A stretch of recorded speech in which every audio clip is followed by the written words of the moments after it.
და მე ჩემწილ პასუხს მივცემ უფალს. და აგი უფალმა თქვა, რომ პირველ ყოვლისა სამღვდელოებას მოგითხავს.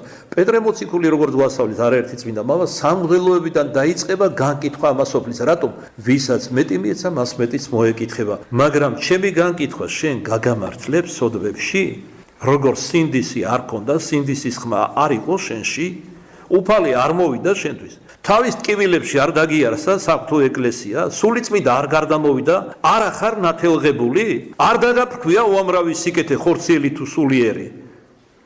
შენ რომ ეს გაგიანალიზებინა, აუცილებლად ამ საწოდამ მღვდელს კი არ განიკითხავდი, საკუთარ თავს, საკუთარ ცოდვებს განიკითხავდი და ყველანაირად ეცდებოდი, რომ როგორც მოციქული პავლე ამბობს, მე გავბი ვარ, არა ისე უბრალოდ ხელები ვიქნი, ანუ ილუზია შევქნა მორბენალისა, არამედ გარბი ვარ ისე, რომ პირველი მივიდე და შუბლი დავიდაფრო ღვთით. აი როგორ უნდა ცხოვრობდეს ყოველი ადამიანი.